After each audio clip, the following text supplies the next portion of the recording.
yo estaba terminando la maestría, estaba en el laboratorio y en la universidad vi un cartel que decía Startup Weekend, Change the World in 54 Hours, ¿no? Era un cartel que habíamos visto con unos amigos en la universidad, esto en la Universidad de Chile, ¿no? Saludos a la Universidad de Chile. Vimos este cartel que decía Startup Weekend, ¿no? Change the World in 54 Hours, y nosotros pensábamos que nos iban a enseñar a cambiar el mundo en 54 horas, que era un fin de semana, ¿no? Y vamos a este evento y vemos que hay grandes sponsors ahí, ¿no? Microsoft, Google, el Corfo, que es como el INADEM en Chile, Startup Chile, que yo no sabía lo que era una startup. O sea, nunca había escuchado lo que era una startup. Había un programa de gobierno que se llamaba Startup Chile, pero nunca supe lo que era una startup, ¿no? Entonces, vamos este fin de semana, había pizzas y Red Bull gratis, o sea, era un fin de semana, viernes, sábado, domingo. Yo me quería distraer un poco, mi mamá estaba en la clínica, en el hospital, entonces vamos este fin de semana y nos dicen, mira, tienes que identificar un problema, y al identificar un problema tienes que presentar lo que se llama pitch. Yo ni siquiera sabía lo que era un pitch, o sea, yo estaba estudiando bioquímica, ¿no? Hola, soy Alex Galvez y esto es Fundadores, el podcast donde me dedico a tener conversaciones con fundadores de startups latinoamericanas para deconstruir sus experiencias, su historia, sus errores y sus aciertos, y así encontrar los aprendizajes, herramientas e inspiración que tú puedes aplicar en tu día a día. Bienvenido.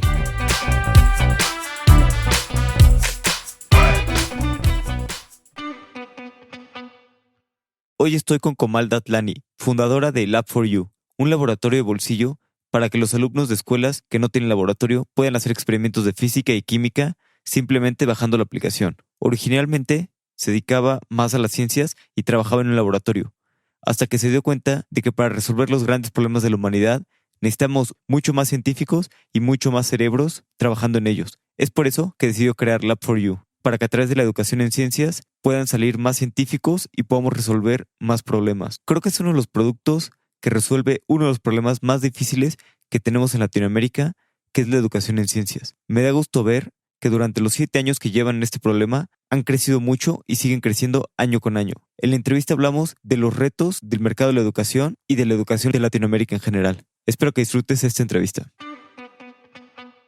Komal, bienvenida a Fundadores. Muchas gracias. Me gustaría empezar preguntándote cómo empezó tu amor por la ciencia. Muchas gracias, Alex. Sí. Bueno, yo estudié bioquímica en la Universidad de Chile y mi amor por la ciencia partió antes de la universidad, partió en el colegio. Supe de grandes científicos que habían marcado la historia de nuestra humanidad, ¿no? Algunos premios nacionales, otros premios Nobel, por ejemplo, el mismo trabajo de Watson y Crick y Rosalind Franklin con el DNA. Fui inspirada por estas historias de grandes científicos y tuve profesores en la escuela que me inspiraron a ver el mundo de una forma distinta. Y ese bichito y ese amor por la ciencia nace en el colegio. Y luego sé de científicos chilenos que habían estudiado bioquímica, estuve investigando de otros científicos que habían estudiado biología molecular. Antes no había habían especialidades de biología molecular y de diagnóstico molecular, pero la carrera como tal, biotecnología, recién se estaba hablando de esa, no era tan popular como la bioquímica que da partida a la biología molecular, a biotecnología, etcétera, por lo menos en Chile. Entonces, supe de la Facultad de Ciencias Químicas que tenía esta bioquímica, supe de grandes investigadores chilenos como Pablo Valenzuela, que trabajó contra la vacuna contra la hepatitis B y la vacuna recombinante, la primera vacuna recombinante. Entonces, estas historias de científicos que marcaron la humanidad son las que me inspiraron a decir, yo también quiero dejar una pequeña huella a través de la ciencia. Y si uno piensa, ¿no? Los grandes problemas de la humanidad han sido solucionados a través de la ciencia y la tecnología. Y ese cambio desde pequeña me motivó muchísimo. Aunque muchos pensaban que iba a estudiar otras cosas. Claro, sí, totalmente. Y siempre he estado estudiando bastante biotecnología y todas estas cosas que son relativamente nuevas en este sentido, ¿no? Este, tú, tus papás son de la India y tengo entendido que cuando eras chicas trabajabas en la tienda con ellos, ¿no? Ayudándolos, bueno, ayudando a tu papá. Sí, sí, soy hija de inmigrantes indios acá en Chile. Y claro, ellos llegaron a Chile hace mucho, mi papá tenía una tienda. Nací en Arica, o sea, él tenía una tienda en Arica y luego en Santiago. Arica es el norte para los oyentes del resto de Latinoamérica. Arica es una ciudad del norte de Chile, yo nací en Arica, no es la capital. Y claro, mi papá tenía una tienda ahí. De chiquita y visitaba haciendo nada, y ya un poco mayor, ¿no? Nos tocaba hacer de todo un poco, ¿no? ¿Y cómo te ayudó el balance que tienes que tener entre ayudar en la tienda, estudiar para pues, la escuela y todo este tipo de Ah, cosas? sí, no, mi mamá en ese sentido fue muy estricta y siempre fue como que fueran las vacaciones. Es más, ella se espantaba de que Chile tuviera 2 meses de vacaciones en el verano. O sea, ¿cómo puede ser que mis hijos no van a estudiar 2 meses? O sea, viste que la cultura india de que hay que estudiar y que no te dan suficientes tareas, que malo es el colegio y así. Entonces, siempre fue en el verano. Y si no fue en la tienda de mi papá, fue en la tienda de los amigos de mi papá, en donde estuve ahí como en bodega y atendiendo y nada, para ganarse unos pesitos. Y recuerdo, creo que compré libros para la escuela con los primeros pesos que me gané. Y después, ya que estudiabas la maestría y todo, trabajabas a la par en laboratorios. Sí, hice ayudantías, hice de todo un poco en la universidad. O sea, hice ayudantías en ramos, así ayudantía en cálculo, que es como la matemática, ¿no? Ayudantía en los laboratorios. Y sí, he pasado por 3 laboratorios, uno de cinemática, con un muy buen profesor de química. Pasé en un laboratorio que lo disfruté mucho también, de nanobiotecnología. Trabajamos con nanopartículas de oro y su recubrimiento para las entradas en distintas células. Ese fue el segundo laboratorio en el que trabajé. Me entretuve muchísimo porque teníamos que colaborar con los laboratorios de física de otra universidad. Entonces trabajé en un microscopio de fuerza atómica. Fue eso muy entretenido, aprendí muchísimo. Y el tercero ya fue la final para mi tesis en el laboratorio en Andes Biotechnology. Es un laboratorio de biotecnología dentro de una empresa de biotecnología en donde estábamos trabajando ya sea en terapia y en diagnóstico, y a mí me tocó trabajar con RNAs mitocondriales no codificantes y mi tesis era en diagnóstico molecular. Esos fueron los 3 laboratorios. Y una pregunta, aquí en estos laboratorios que trabajabas, ¿eras la única mujer? ¿Había más mujeres, muchas, no tantas? ¿Cómo fue esta experiencia de... Sí, yo creo que igual vengo en una época en donde, por lo menos, no, sí, en el laboratorio de química la mayoría era hombre. Los laboratorios de físico-química, los laboratorios de física, la mayoría eran hombres, sí, ahora que hago un poco de memoria. Pero los laboratorios de bioquímica no, yo los vi más diversos, mucho más diversos. Y aprendí mucho de mis profesores de física y de nanobiotecnología, grandes hombres, profesores muy inteligentes que me ayudaron a crecer. O sea, siento que no me discriminaron por ser mujer, o sea, siempre me dieron muy buenas oportunidades para crecer y soy muy agradecida de eso. Y en el laboratorio en donde hice mi tesis también, saludos a los profes ahí, a los PIs. ¿Y cómo fue que te decidiste a cambiar pues, trabajar en ciencia, en laboratorios tan duro, a empezar a emprender? Supe que mientras trabajabas en un laboratorio, en el tercero, tu mamá tuvo cáncer, ¿no? También. Correcto. Y como dices, pues no tenemos suficientes científicos trabajando en los problemas que hay que resolver para la humanidad. Sí, sí, el tercer laboratorio en el que trabajé fue muy eye-opening, o me abrió mucho la mente, tanto profesional como personal. Había elegido ese laboratorio en particular porque se estaba trabajando en cáncer. Y mi mamá había sido, cuando yo estaba en el segundo año de la universidad, mi mamá había sido diagnosticada de un tumor cerebral, de un glioblastoma multiforme. Y por eso también decidí trabajar en este laboratorio, porque estaban trabajando en cáncer y había como un tema muy personal ahí y pasé por mucha frustración. Aprendí mucho, pero pasé también por mucha frustración personal y profesional. Y ya cuando fallece mi madre, que fue como un turning point para mí personal, dije, estando en este laboratorio, o sea, sentía que iban a pasar o muchos años para que mi trabajo tuviera un impacto significativo y si pasaban muchos años, tampoco una Comal iba a solucionar ese problema, ¿no? Se necesitaban muchos más científicos de alto talento, con alta pasión para solucionar estos grandes problemas de la humanidad. Y puede ser, ¿no? Ébola, cáncer, cambio climático, y hoy día SARS-CoV-2, COVID-19. Entonces, creo que lo que yo había visto o lo que yo había sentido personalmente hace ya muchos años, hoy día la humanidad lo está viviendo en una mayor escala, ¿no? Y nos damos cuenta hoy, hay que invertir más en ciencia y tecnología. Necesitamos sacar una vacuna en menos tiempo y no en 5 a 10 años, que es el promedio, donde uno saca una vacuna en 5 a 10 años. O sea, si tú ves las historias de otras vacunas, han sido años de inversión y de trabajo, de investigación y desarrollo, y hoy día la comunidad científica está haciendo un esfuerzo sin precedente de sacar una vacuna en muy poco tiempo. La colaboración ha sido normalmente cuando uno publica los peer-reviewed journals, hoy día están haciendo preprint, o sea, inclusive antes de hacer el peer review y publicarlo en Nature y Science, peer reviews, o sea, necesitamos compartir la información ya. Entonces, creo que hoy día espero, ¿no?, que la humanidad se dé cuenta de la importancia de la ciencia para poder solucionar estos grandes problemas de la humanidad y de la voluntad sociopolítica que se necesita para lograr esos cambios. Totalmente de acuerdo. Necesitamos pues, ponernos más de acuerdo todo y realmente concentrarnos en solucionar estos problemas.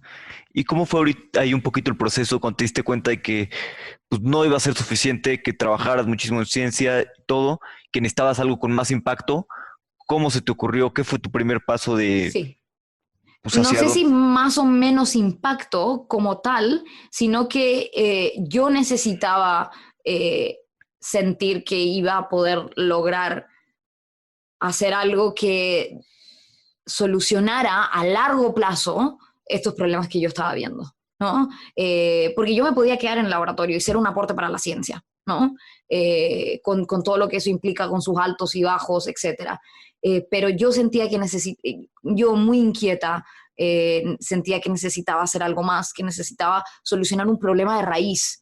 Si tú te das cuenta, y aquí hay varias razones por la siguiente métrica que te voy a compartir, si tú ves el número de investigadores y desarrolladores por cada millón de habitantes, o sea, si tú ves, estos datos, si te metes a World Bank Data, hay una data que es número de investigadores y desarrolladores por cada millón de habitantes.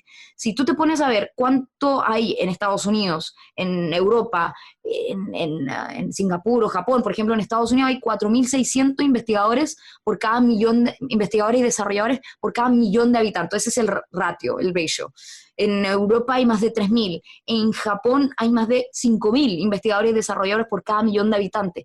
En Singapur, 6.000 investigadores y desarrolladores por cada millón de habitantes. ¿Tú sabes cuántos hay en Latinoamérica? Esto no lo digo yo, esto dice World Bank. Ni idea. 503 investigadores y desarrolladores por cada millón de habitantes. O sea, 10 veces menos que Japón y Singapur. Y los que lideran son Brasil y Argentina. Entonces, claramente no le hemos dado la importancia a la investigación, el desarrollo, la ciencia y la tecnología como deberíamos. Buenos ejemplos de inversión en ciencia y tecnología son Israel, por ejemplo, etc. Entonces, estoy viendo un problema más macro y además vi, visitando colegios, cuando estaba en la universidad, visitando colegios públicos y también privados, ¿no? Los estudiantes que no estaban motivados por la ciencia. No, es que yo, ¿por qué tengo que estudiar esto? ¿Yo por qué tengo que aprenderme esta fórmula de física de memoria? ¿Y a mí qué me importa la química? ¿No? ¿Y a mí qué me importa la biología, la química, la física? ¿No? Entonces ves que hay poco interés por carreras de STEM, que es ciencia, tecnología, ingeniería y matemática, ¿no? Entonces, ¿cómo podríamos motivar a estos jóvenes a estudiar carreras de STEM? ¿no? Que tuvieran un alto impacto. El futuro del trabajo va a girar en torno a STEM. ¿Cómo hacemos que estos jóvenes no sean consumidores de tecnología, sino que sean creadores, ¿no? De ciencia y tecnología? Yo puedo consumir todo el TikTok del mundo y todo el Instagram del mundo, pero no voy a crear, no voy a ser una creadora de tecnología, ciencia, etcétera. Entonces, ¿cómo inspiramos para que haya un aprendizaje profundo y significativo, ¿no? De ciencias a través de la indagación, a través de buenas preguntas para pensar? Y ahí hay algunos libros que puedo recomendar. Claro, sí, y bueno, como tú bien has dicho en muchos lados que dice el BID, me parece, el 88% de las escuelas no tienen material, ¿no? Para laboratorios.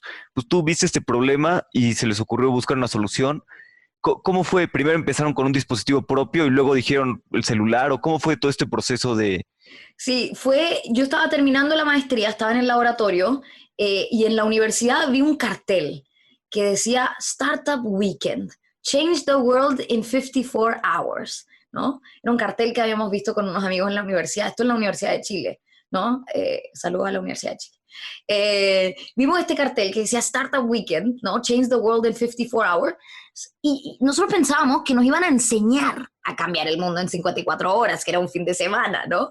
Y vamos a este evento y vemos que hay grandes sponsors ahí, ¿no? Microsoft, Google, el Corfo, que es como el INADEM en Chile, Startup Chile, que yo no sabía lo que era una startup. O sea, nunca había escuchado lo que era una startup. Había un programa de gobierno que se llamaba Startup Chile, pero nunca supe lo que era una startup, ¿no? Entonces, vamos este fin de semana, había pizzas y Red Bull gratis, o sea, era un fin de semana, viernes, sábado, domingo. Yo me quería distraer un poco, mi mamá estaba en la clínica, en el hospital, entonces vamos este fin de semana y nos dicen, mira, tienes que identificar un problema, y al identificar un problema tienes que presentar lo que se llama pitch. Yo ni siquiera sabía lo que era un pitch, o sea, yo estaba estudiando bioquímica, ¿no? Y cuando hablaban de VC, Angel y VC, yo decía, VC, ¿qué fórmula química es eso? ¿Qué es VC? ¿No? Entonces, no sabíamos literal nada. Y ahí en ese evento, también por coincidencia, un chico de Bochev, que es de la otra facultad, yo estaba en la Facultad de Ciencias Químicas, y en la Facultad de Ciencias Físicas y Matemáticas había otro chico que se llama Álvaro, que él también asiste a este programa y hablamos de los problemas en la educación científica en Chile y Latinoamérica, muy generalista, ¿no? Y él se une a este grupo, se dividen en grupos en este Startup Weekend, es algo de un fin de semana era, ¿no? Se dividen en este grupo y nada, empezamos a pensar cómo solucionar. Nosotros teníamos sí una idea de un equipo, o sea, un equipo de low cost, o sea, con un Arduino que se pueda conectar, que pueda tener un sensor, podríamos hacer un colorímetro, habíamos visto otros ejemplos y dijimos, ok, vamos a hacer equipamiento de bajo costo. Y el primer pitch que presentamos era de equipamiento de bajo costo, y ahí Álvaro, que es un genio, dijo, oye, ¿por qué no conectamos esto con la tecnología? Esa fue la primera idea, ¿no? Y que tú puedas visualizar la data de este equipamiento de bajo costo con la tecnología y lo gamificamos, etcétera. Un genio tecnológico, ingenieril y del mundo más digital. Y luego encontramos un mentor, Hans Nemarich, que dice, oye, ustedes no son Toyota, ¿cómo van a producir 100.000 devices, ¿no? En poco tiempo? Y ahí, con Álvaro y con Hans, etcétera, empezamos a trabajar en sensores del celular, ¿no? Álvaro y Hans dijeron, este mentor, ¿por qué no utilizamos los sensores del celular para diseñar experimentos? Los mismos experimentos que nosotros como bioquímicos habíamos pensado, de colorimetría, etcétera. Y ahí Álvaro, leyendo e investigando, hizo el primer prototipo. Y ahí él me dice, Comal, mete tu celular, descárgate este APK, ni siquiera era una app subida al store, ¿no? Era en Android una APK, y me dice, mira, descárgate esta APK, enciéndela, mete el celular en una bolsa, metemos el celular en una bolsa y hacemos un movimiento pendular, luego exportamos eso y había un gráfico armónico simple precioso, que fue el primer MVP que Álvaro desarrolló y diseñó. Postulamos a Startup Chile y el resto es historia. Y después, ¿cómo fueron? Pues tardaron un rato en desarrollar este producto que muy innovador, aprovechando la tecnología existente. ¿Cómo fueron probándolo con los usuarios o sabiendo que iban desarrollando pues, algo correcto? ¿Cómo iban comprobando que fueran por el buen Sí. camino? O sea, fue fatal, o sea, no fue mal al principio, de verdad que no sabíamos lo que estábamos haciendo. Es más, no sabíamos lo que estábamos haciendo. Postulamos, terminó el Startup Weekend, postulamos a este programa de gobierno que se llama Startup Chile. Esto estamos hablando de 2013, mira, estamos 2020, esto es 2013, cómo pasa el tiempo. Y en el Startup Chile nos dan un grant del gobierno, que eran $40,000, que ninguno de nosotros había visto tanto dinero en sus vidas en un pequeño periodo de tiempo, y nos dan este dinero para desarrollar esta idea. Nos compramos un computador, empezamos a ver cómo podemos desarrollar este producto, este prototipo, y los primeros meses fueron fatales. O sea, no nos resultó literal casi nada. Había mucha motivación para solucionar el problema, y eso fue una muy buena validación. O sea, era un problema real. Hablábamos con los usuarios, hablábamos con profesores, hablábamos con colegios, y era un problema real. Pero no es que hubiese product market fit, ¿no? Sino que había un problem real, ¿no? Había un market, pero con el producto actual que estábamos desarrollando, que eran solo los sensores en el celular, no había fit. Y ahí fue cuando de verdad que fue como el primer chascazo, la primera caída, donde nada estaba resultando, nos estábamos quedando sin dinero, en donde recibimos ayuda de Social Lab, salió un socio, entró otro socio, y con Álvaro tratando de figure out qué vamos a hacer, hicimos nuevas pruebas con usuarios, hablando con nuevos usuarios, nuevos testeos, con un diseñador en el equipo. Nos dimos cuenta que no es solo la tecnología, sino que hay un fuerte impacto pedagógico que tenemos que tener. Entonces, no solamente son los sensores del celular, sino que tiene que haber un alineamiento curricular, tienen que haber experimentos prediseñados que se alinean al trabajo del profesor, con experimentos prediseñados. Entonces ahí empezamos a rediseñar el producto, no solamente con los sensores, sino que también con experimentos prediseñados, que es la versión que tú tienes hoy día en tu celular, que no era las primeras versiones de seguro. Claro, sí, sí, pues es todo un proceso, ¿no? El ir evolucionando el producto, irlo mejorando, meterle UX UI mejor. Y bueno, ¿cómo definirías en tus palabras lo que es hoy en día Lab4U? Sí, hoy día en Lab4U somos una institución humana, un pequeño equipo tratando de dar lo mejor de nosotros para solucionar los problemas en la educación científica. Hoy día este equipo está democratizando las ciencias y cambiando la manera en que se enseña ciencias, transformando los smartphones y las tablets en instrumentos de laboratorio. Entonces tenemos un producto que se llama Lab4Physics, que utiliza los sensores del celular, como el acelerómetro, el sonómetro, la cámara para experimentos de física. Tenemos uno de química, que es Lab4Chemistry, que utiliza la cámara como colorímetro, entonces ocupa computer vision y calculamos la concentración de una solución química coloreada en base al color, y Lab4Biology viene en camino. Perfecto. Y otro, bueno, la educación es una industria bastante difícil y los ciclos de ventas son muy lentos, ¿no? ¿Cómo fueron para ustedes buscar sus primeros clientes y, pues sí, vender su producto ya que habían desarrollado y todo? Sí. Los primeros años yo diría que fueron los más difíciles. Tuvimos clientes que no renovaron, inclusive gobiernos, ¿no? Gobiernos municipalidades o municipios que no renovaron. O sea, fue muy difícil. Trabajar en educación tecnológica es una industria muy importante, pero al mismo tiempo muy difícil, ¿no? Al igual que Health Tech, necesitas hacer RCTs, o sea, necesitas hacer pruebas, porque no puedes jugar con la educación de las personas, no puedes jugar con la salud de las personas, ¿no? Entonces, uno tiene que tener una responsabilidad y un deber fiduciario importante con tus clientes, con tus usuarios, no solamente con un deber fiduciario con tus shareholders, sino que es con todo tu ecosistema. Entonces, B2G, o sea, Business to Government, fue muy difícil. Y es más, tratamos mucho B2G los primeros años, con mucha dificultad, y hoy día lo dejamos de lado. Si viene bien, si no viene, o sea, bien también, y hoy día nuestro modelo es: tenemos dos modelos, es un B2B, business to business, nosotros siendo el business y el colegio siendo la institución, ¿no? Puede ser un colegio privado o particular subvencionado, que es un tipo charter que hay en Chile, ¿no? Y un B2C2B. Y el B2C2B es business to business, y el consumer en nuestro caso es el profesor. Pero el profesor no paga, ¿no? El profesor, el estudiante, ellos no son los que pagan. Entonces, en este modelo B2C2B, nosotros enganchamos con muchos profesores y le pedimos a ellos que nos den el contacto al tomador de decisión en la institución educativa. Director académico, director del colegio, de la escuela, etc. Entonces, estaba hablando de B2C2B, que es un modelo que tenemos hoy día. Por ejemplo, hoy día tenemos un webinar, participan muchos profesores, ¿no? Y esos profesores hacen referencia al tomador de decisión.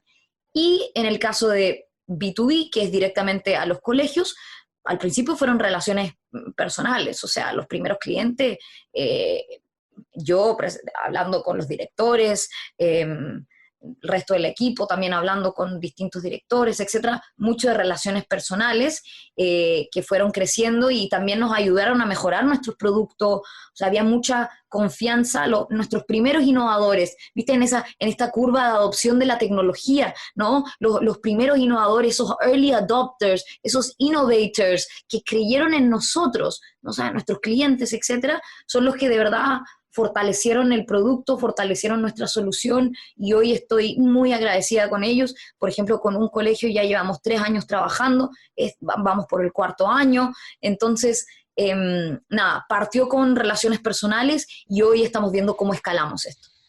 Y hoy en día están en 3 países, ¿no? Chile, México y Estados Unidos.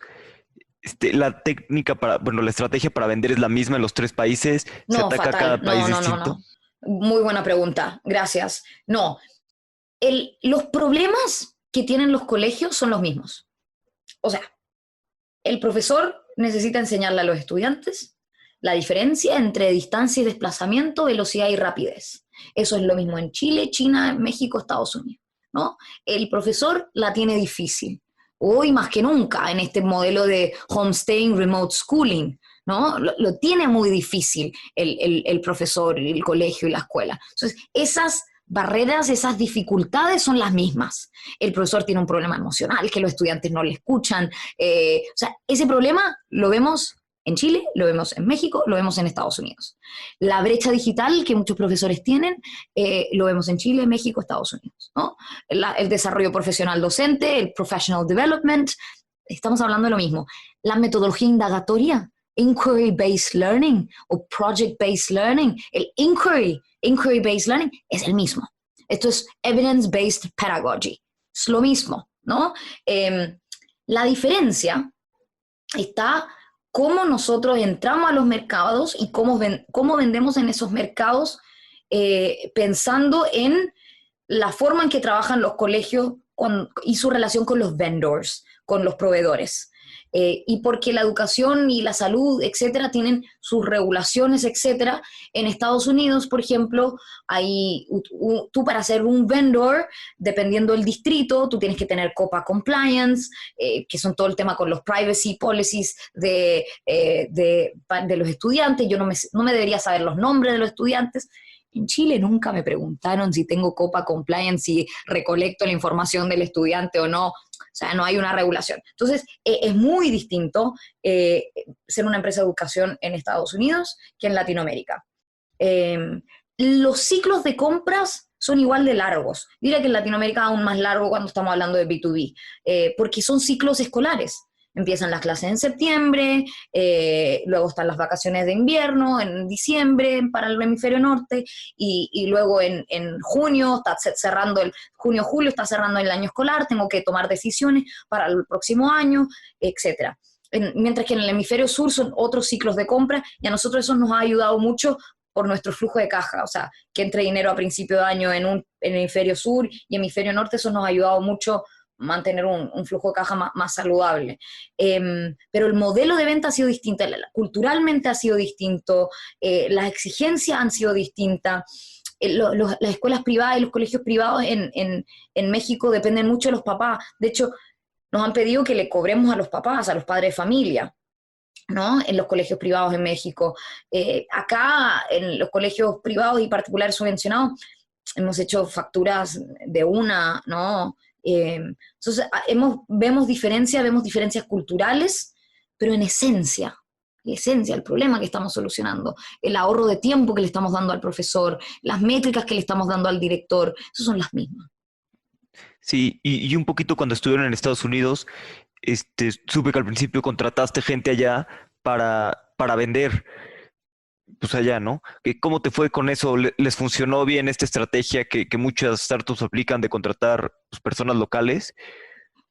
Sí, fue una recomendación de un inversor, no como tienes que contratar gente local que te ayude. Y fue fatal, fue una muy mala experiencia, la verdad.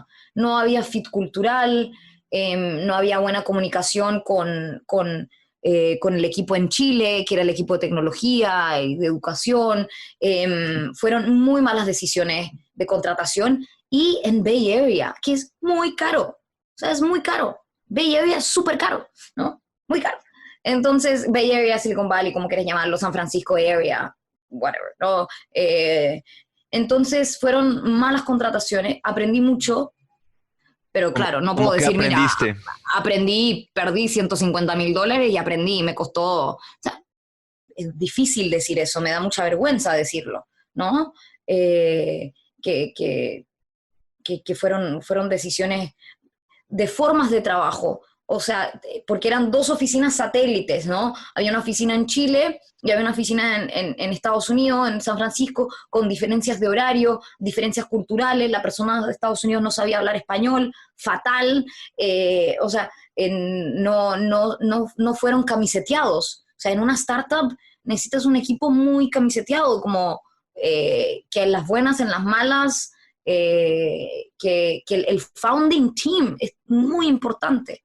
Entonces, hoy día nos aseguramos que el founding team, que es el equipo actual, que somos nueve personas, porque estoy incluyendo un practicante que tenemos que me encanta, el founding team es muy importante.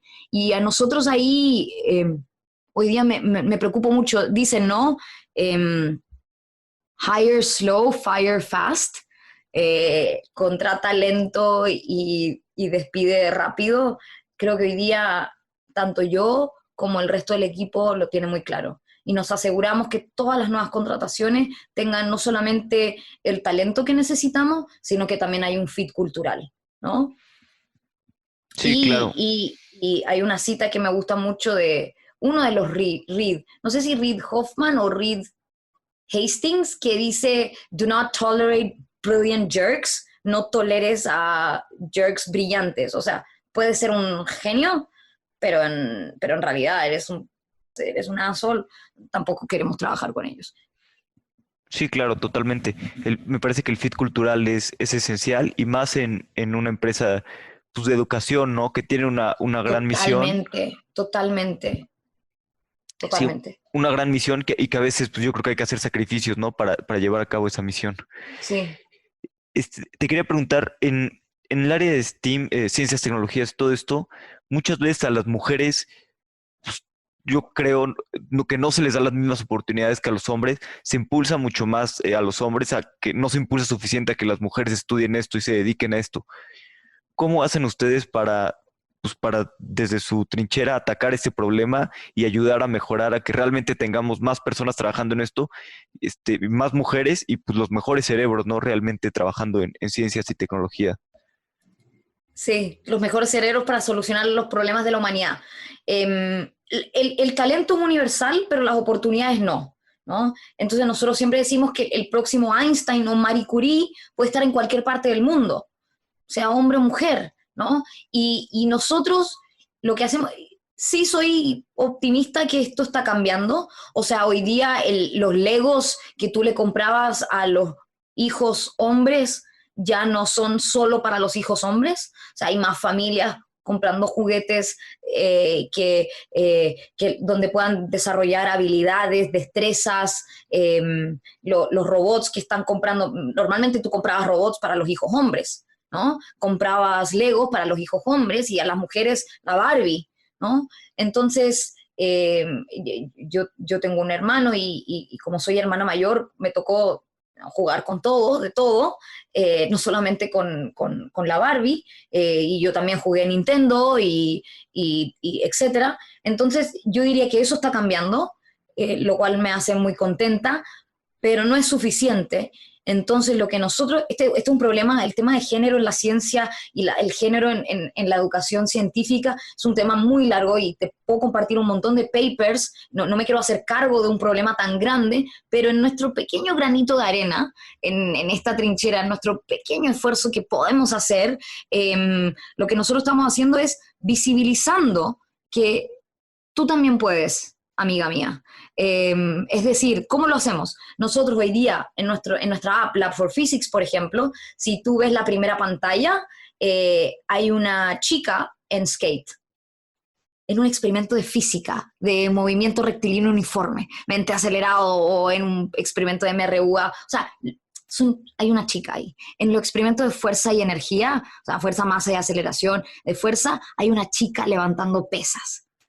Entonces, es como, oye, esta experiencia no es solamente para hombres, hay una identificación sociocultural importante, porque muchas veces si tú ves los juegos que se lanzan, ¿no? Y tú ves la industria de los juegos, son muy masculinos. O sea, tú ves fondos negros, con una dinámica muy masculina. Yo veo muchos youtubers también con música muy masculina. O sea, hay como un sentimiento hay como una masculinidad que para mí, siendo mujer, es muy evidente, ¿no? Y entonces lo que nosotros hacemos, nos aseguramos que lo que nosotros desarrollamos tenga esa diversidad sociocultural, de género. Si te fijas, abres la herramienta acelerómetro, si te vas a herramienta, descargan Lab for Physics, van a herramientas y van a ver que en el acelerómetro le haces clic, vas a ver a una chica morena como yo. No es una chica blanca, de ojos claritos, caucásica, es una chica morena, como yo. O sea, es una identificación sociocultural importante para nosotros, que la ciencia no tiene por qué ser del primer mundo, todos pueden ser grandes científicos, todos, y no necesariamente que estudies ciencia, sino que tengas un pensamiento crítico, que tengas un alfabetismo científico, ¿no? Que tengas un alfabetismo científico que te ayude a ser mejor persona, que te ayude a tomar mejores decisiones. Hoy día vemos que nuestros políticos no tienen un buen alfabetismo científico y nos da mucha pena. Y este modelo, lo hablábamos un poco antes del podcast, tú decías, este modelo prusiano de la educación, siglos pasados, y claro, tú comparas. Nos fuimos en la volada, perdón, tú me preguntaste de género y yo te estoy hablando de la educación claro, y buenísimo. el modelo prusiano, que mira, que es un tema que me entretiene, entonces... Sí, no, de hecho, era lo que te iba a preguntar, justo lo que decías, ¿no? El modelo que tenemos es un modelo prusiano del siglo pasado y claramente no es el modelo que deberíamos de tener para el mundo en el que vivimos hoy en día, ¿no? La gente sigue memorizando los niños siguen memorizando cosas de geografía, de historia, cuando eso lo puedes encontrar en Google en un segundo, ¿no? Total. ¿Cómo crees tú que debería de modificarse el modelo y qué deberíamos de cambiar y tener en consideración para la creación de un nuevo modelo? Sí, te voy a dar un ejemplo. Si tú piensas en el modelo prusiano de la educación y sus orígenes, y cómo fue cambiando en el tiempo, antes la tecnología y la educación iban a la par. O sea, tú estudiabas con un papel, un lápiz, etcétera, o te enseñaban en casa, tu familia te enseñaba, y llega la revolución industrial con un dolor social importante.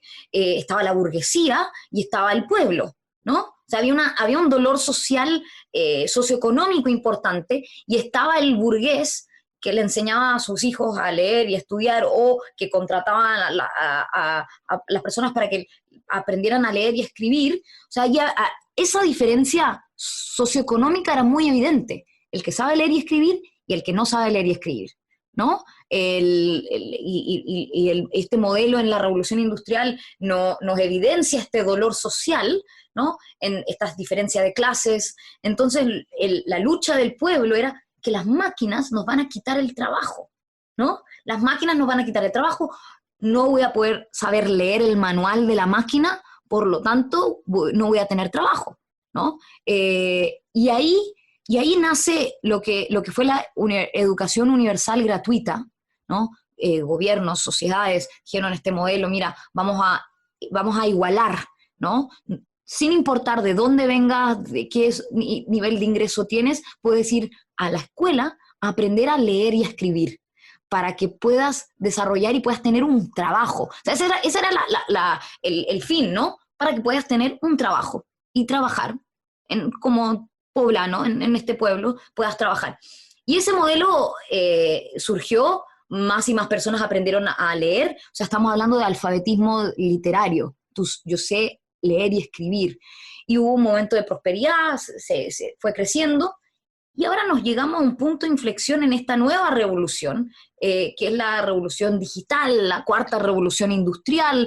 Hablamos del futuro del trabajo, de machine learning, de artificial intelligence, etcétera. Y volvemos a ver un dolor social importante. Y en Chile pasó, el 18 de octubre hubo un estallido social. O sea, volvemos a tener este dolor social. Y ahora no estamos hablando solamente de educación literaria, o sea, yo sé escribir o no sé escribir. Estamos hablando de alfabetismo, no es alfabetismo de lectura, es alfabetismo digital, alfabetismo cívico, alfabetismo científico. Entonces, la definición de conocimiento, de alfabetismo, se aumenta, y lo que pasa, y este es un gráfico que lo muestra la OECD, si nosotros seguimos con el mismo aumento de educación o los mismos como crecimientos de la educación con el mismo modelo de antes, va a crecer este dolor social. Ahora bien, para poder disminuir este dolor social, ¿no? Necesitamos un cambio transformacional en la manera que enseñamos, que aprendemos. Solo así vamos a poder superar esta brecha tecnológica, y si tú ves cómo crece la tecnología exponencialmente, o sea, exponential technologies, artificial intelligence, machine learning, que el jugador de ajedrez digital supera al mejor jugador de ajedrez. Ese punto de inflexión de nosotros como humanos en el aprendizaje es lo que creo que hoy día, si no cambiamos, vamos a quedar atrás. Va a aumentar yo creo que si no cambiamos la forma en que enseñamos, va a aumentar la inequidad, y la educación debería ser un equalizer, o sea, deberíamos poder igualar a nuestras sociedades, dar oportunidades para poder crecer y aprender, y lamentablemente hoy día la forma que enseñamos no motiva a los jóvenes, no logramos aprendizajes perdurables en ciencia. ¿Yo por qué me tengo que aprender esta fórmula en vez de entender la esencia? Y ahí, en ese contexto, digo que si no cambiamos, si no mejoramos, y esta pandemia nos está obligando a acelerar ese cambio. Entonces, lo que nosotros en educación tecnológica venimos trabajando hace muchos años, hoy día lo que está haciendo esta pandemia, ¿no? SARS-CoV-2, es acelerar ese proceso. Hoy día, ¿de qué sala de clase estamos hablando? Si está haciendo homestaying, remote schooling. Hoy día el currículum, ¿de qué currículum estamos hablando? Si con suerte puedo enseñar el 10% de lo que me obliga el Ministerio de Educación o la Secretaría de Educación. Me tengo que preocupar de lo esencial. Entonces ahí creo que esta pandemia nos está obligando a acelerar ese repensamiento de la educación, y uno de mis inversores, que a lo mejor tú lo conoces, ¿no? Él dice, hay una cita que él me compartió que dice que las máquinas te quiten trabajo, no el trabajo. O sea, que las máquinas te ahorren trabajo, te quiten trabajo, pero que no te quiten la chamba, que no te quiten la pega, ¿no? Y ahí, pensando en esta combinación de la tecnología como un medio, no como un fin, sino que la tecnología no es el fin, ¿no? El fin es que el chavo aprenda, que el chico aprenda, el aprendizaje perdurable, que sea mejor ser humano, que desarrolle habilidades que le ayuden a desarrollarse como ser humano, habilidades del siglo XXI, etcétera. La tecnología no es el fin, es el medio. Es claro que necesitamos un nuevo modelo educativo. ¿Cuáles crees tú que deberían de ser las bases sobre las que deberíamos de construir un nuevo modelo?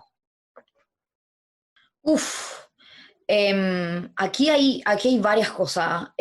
Yo, o sea, llevo 7 años en esto, pero sé muy poquito, sé solo lo que la experiencia de estos 7 años me ha enseñado. Hay muchos más expertos en el tema, pero lo que puedo decir con esta pequeña experiencia que tengo es que nosotros primero hay un esfuerzo que tiene que hacer el sector público, luego hay un esfuerzo que tiene que hacer el sector privado, y luego en el Public-Private Partnership tenemos que hacer nosotros un esfuerzo como sociedad. Y ahí, primero, lo que yo puedo decir a algunos gobiernos es asegurémonos que haya infraestructura. Por ejemplo, nosotros que trabajamos en Sinaloa, México, nos dimos cuenta que hay algunas escuelas, y pasa en Chile también, estamos en Veracruz, está pasando también, que hay escuelas que no tienen internet, no tienen wifi, ¿no? Entonces nosotros, como empresa de educación tecnológica que está ayudando a los profesores y a los estudiantes a aprender de una forma distinta, etcétera, al no tener tecnología, infraestructura tecnológica básica, se nos puede dificultar. Entonces, ¿nosotros qué hicimos en Lab4U? Nosotros diseñamos un feature en donde tú puedes descargar los experimentos. O sea, tú haces clic a un experimento y tú lo puedes descargar. Entonces, si vas a la escuela o estás en casa y justo no te funciona el internet, el producto funciona sin Wi-Fi. Entonces, aquí, que todos los developers tengamos esta conciencia social cuando estamos desarrollando. Uno, a los gobiernos pedirle infraestructura. 2, a los developers de tecnología educativa tener conciencia de nuestras realidades, ¿no? En Latinoamérica y en el mundo, y ahí soy enfática. Y tercero, el sector privado. Nos pasó en algunas ciudades del sur de Chile que las telcos no estaban proveyendo de antenas para ciertos sectores. Y estaban las licitaciones abiertas. O sea, los gobiernos abrieron las licitaciones, pero las telcos no fueron, por ese motivo, porque se roban los cables, porque whatever es el motivo. Entonces, solucionar esos problemas de base creo que es importante. Eso en cuanto a infraestructura. Luego, metodología. Segundo, metodología y lo que es importante, esencial y anecdótico. Y ahí aprendo mucho de una investigadora que está en Argentina que se llama Melina Furman. Después si te puedo pasar los links para que compartas ahí en los canales los links. Ella escribió varios libros, uno de ellos La ciencia en el aula y otro Criando hijos curiosos, y ella trabaja con muchos gobiernos también, etcétera. Entonces ella habla de cómo podemos enfocarnos en lo esencial. ¿Importa de verdad que enseñes la definición de todos los organelos y que te aprendas de memoria todos los organelos? ¿O tenemos que entender lo esencial de cómo funciona una célula? ¿Por qué es importante la célula dentro de un tejido, etcétera? ¿Y cuál es su funcionamiento? ¿O te tienes que aprender de memoria todos los organelos? Entonces, ahí hay un tema curricular, metodológico, en donde nos tenemos que enfocar en lo esencial, donde nos tenemos que enfocar en habilidades. Y es muy difícil medir habilidades, porque es menos difícil en una prueba estandarizada medir, ok, ¿cuál es la fórmula, no sé, X, Y, Z? O cómo mides velocidad, aceleración, define movimiento rectilíneo uniforme, con unas alternativas, pruebas estandarizadas. Eso es simple, es posible, pero ¿cómo mides habilidades? ¿No? Entonces, si queremos enfocarnos hoy día no tanto en currículum, sino que en habilidades, tenemos que repensar las evaluaciones, tenemos que repensar las metodologías de aprendizaje, tenemos que repensar las planificaciones de las clases, las formas en que enseñamos, y por eso se habla mucho de como personalized learning. No todos tienen el mismo ritmo de aprendizaje, y hoy día en este homestaying, remote schooling mechanism nos estamos dando cuenta de eso. La indagación científica o la metodología indagatoria no nació ayer, ¿no? El problema es la implementación, cómo yo implemento metodología indagatoria en la sala de clase, en la vida de los estudiantes, etcétera. Cómo incentivo a que sigan haciendo preguntas para pensar y cómo pueden seguir creando. Entonces, son varias cosas, mi querido amigo. No es solamente una. Podemos tener otro podcast de varias horas charlando de este tema. No me siento experta ni nada, creo que el BID y los ministerios y tienen, Brookings también tiene mucha investigación en torno a este tema, pero estos son algunos de los insights que puedo ver, ¿no? Desigualdad, infraestructura, metodología y apertura de la sociedad para poder recibir no solamente estudiantes que fueron a Stanford y a la Universidad de Chile, la Católica, sino que una apertura. El que hizo un curso en Platzi también puede encontrar este trabajo, ¿no? Donde me enfoco más en las habilidades, que es que terminé la escuela hasta el 12º y este es mi certificado y luego hice la universidad y aquí está mi certificado. Entonces son muchas cosas de las que podemos hablar. Claro, claro, totalmente de acuerdo. Y un poquito ahorita con el COVID y todo lo que está sucediendo en el mundo, que van a cambiar muchas cosas, ¿no? El mundo al que vamos a entrar después de que acabe la pandemia, pues no es el mismo mundo el que era antes de la pandemia. ¿Cómo crees tú que va a afectar la industria de la educación? Porque, pues, como dices, se van a replantear muchas cosas, ¿no? Ahorita que todo está siendo remoto para enseñanza, ¿cómo crees Ya, que afecte? ya se están replanteando, estamos obligados a repensar la forma en que enseñamos. ¿Tú crees que les van a poner notas y grading a los estudiantes que estuvieron 3 meses desde casa aprendiendo? O sea, ya se está repensando, ya cambió, ya estamos en la nueva normalidad. O sea, está como la época de flattening the curve, donde nos estamos tratando de adaptar, etcétera, a esta nueva normalidad, y luego está esta nueva normalidad prolongada, infinita, hasta que no salga la vacuna y vamos a llegar a esta nueva normalidad. O sea, ya cambió, las escuelas ya cambiaron. O sea, lo que hizo COVID, lo que hizo COVID-19, lo que hizo SARS-CoV-2 es acelerar ese proceso de transformación digital. Hoy día ya, por ejemplo, si hablamos de transformación digital a una pequeña escala, la calculadora Texas, que estaban en muchos colegios, en muchas universidades, ya no la están utilizando, sino que están utilizando la calculadora del celular, ¿no? Las pizarras ahora son las pantallas del celular o del computador, si es que la familia tiene un computador por estudiante, porque probablemente no hay un computador por estudiante en la familia. Son 5 estudiantes, son 5 hermanos, y a lo mejor hay un computador que lo va a ocupar el chico que va a la universidad. ¿Qué pasó con el chico que está en la escuela y que también necesita el material? Entonces, ahí hay como algunos desafíos importantes, porque la escuela y el colegio siempre ha sido como un igualador de estas oportunidades con los materiales, etcétera. La educación ya cambió, ya se están repensando currículums, metodologías, los profesores tuvieron que acelerar su adopción a la tecnología. Si antes había una brecha digital, te puedo contar una breve historia, nos pasó en una de las capacitaciones que estábamos haciendo, o jornadas de desarrollo profesional, docente y perfeccionamiento que estábamos haciendo en México. Voy en una sala con profesores de física, nosotros les estamos enseñando a utilizar Lab for Physics y les pedimos a los profesores descarguen Lab for Physics desde el App Store o el Google Play. Y un profesor dice, no, es que no entendí. Yo, profesor, desde Google Play, Apple Store, de la misma manera que creo que usted descargó ese WhatsApp que veo en su celular en este minuto, y el profesor dice, no, es que ese me lo descargó mi hija, ¿no? Entonces, hoy día los profesores también han hecho un trabajo increíble de adaptarse y acelerar esa adopción a la tecnología. Entonces, la educación ya cambió.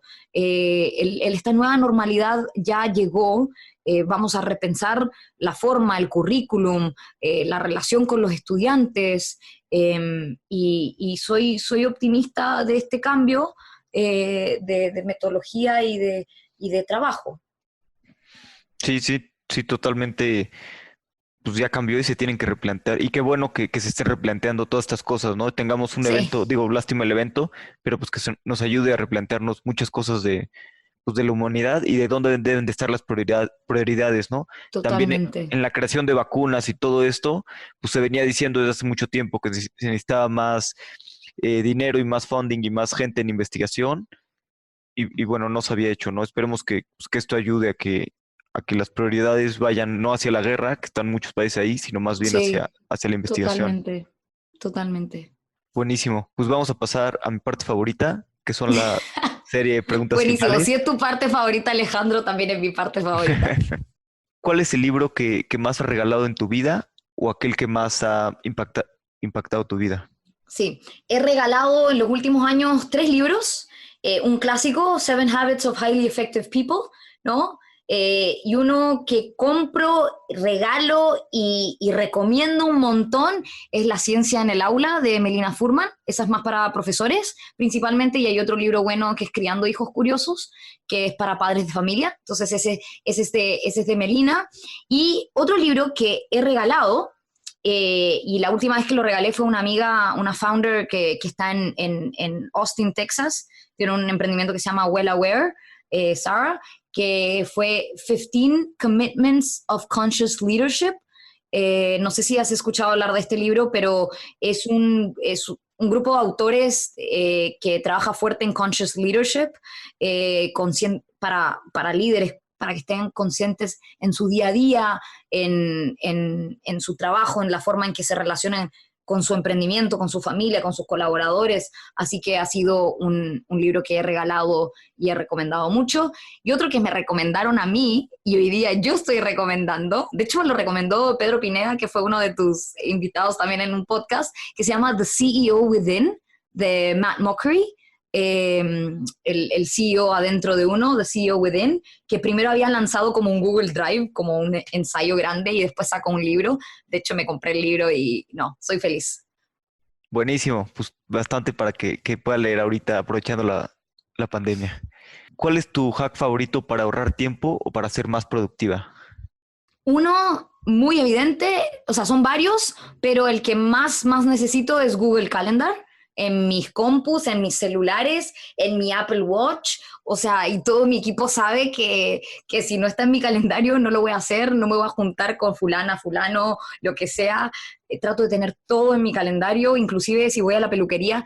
Últimamente no he ido a la peluquería, aunque uno debería para ayudar a los SMBs, pero tengo todo en el calendario. Sí, yo también soy así. Si algo no lo apunto, o sea, Sí, no va a pasar, no lo voy a hacer, así que súper enfocada al calendario.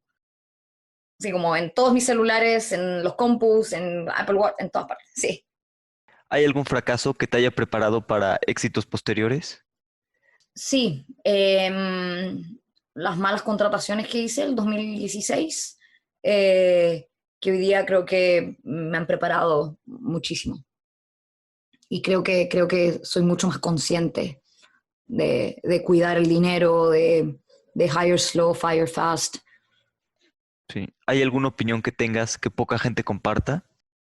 O sea, algo que creas que es verdad y que la mayoría piense Eh, distinto. bueno, soy vegana, entonces, y de verdad creo que es la mejor dieta para el mundo, para el medio ambiente, para mí misma. Y si el resto creyera lo mismo, creo que más seres humanos serían veganos, pero no lo son. Entonces creo que no comparten el plant-based diet o ser 100% plant-based diet. O sea, aquí tengo un chai latte con leche de soya o leche de almendra. Entonces, no, eso yo creo, pero no sé si hay algo más sociocultural, pero sí creo lo del veganismo. Sí, yo creo que ya cada vez más personas están siendo más conscientes de eso, ¿no? Por muchas razones, tanto por cuerpo como por el planeta, como por muchas cosas, ¿no? Sí, pero si más personas creyeran, o sea, yo me encontraría con más plant-based people. Yo diría que en mi segundo hogar en San Francisco, ahí sí encuentro más plant-based, como friends que son 100% plant-based, hay más restaurantes y todo. En Latinoamérica no tanto. Sí, todavía nos falta un poco para llegar allá. Si pusieras una frase o un mensaje en un billboard para que todo el mundo lo viera, ¿qué diría? Sí, me lo dijo una directora en el colegio.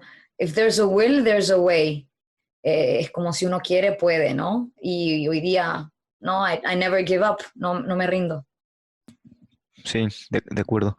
¿Qué creencia o hábito has cambiado en los últimos 5 años que ha mejorado drásticamente tu vida?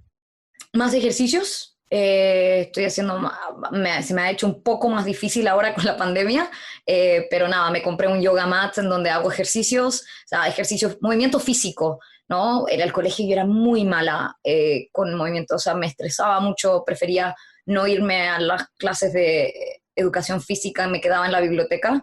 Entonces eso. Y bueno, antes era vegetariana, fui vegetariana 26 años y ahora los últimos 4 o 5 años vegana. ¿Qué consejo le darías a un emprendedor que está empezando o que quiere empezar? Uf, em, que ame el problema, no la solución, porque el producto y la solución pueden mutar, pueden cambiar, pero si de verdad amas el problema, creo que vas a poder desarrollar algo que de verdad valga la pena desarrollar. Sí, sí, totalmente de acuerdo. Y más cuando, por ejemplo, tú que estás casada con un problema tan complicado. Comal, pues muchas gracias por tu tiempo. No, gracias a ti, Alejandro. Ha sido un gusto charlar contigo. Me encanta que tengas este podcast.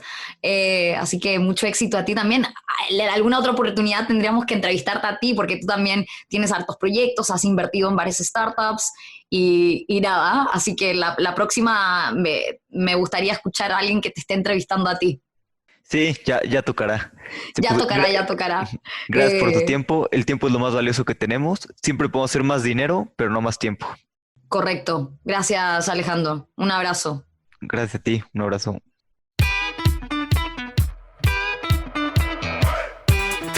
Comal realmente está ayudando a llevar las ciencias a cada rincón de Latinoamérica. Educación es uno de los mercados más difíciles y donde más innovación necesitamos para hacer de Latinoamérica una región competitiva. Si te gustó este episodio, compártelo con algún amigo, dale follow y déjanos una reseña en Apple Podcast. Brandon Gerardo dice, sumamente interesante conocer las historias de fundadores exitosos en Latinoamérica. Gracias, Gerardo. Hasta la próxima.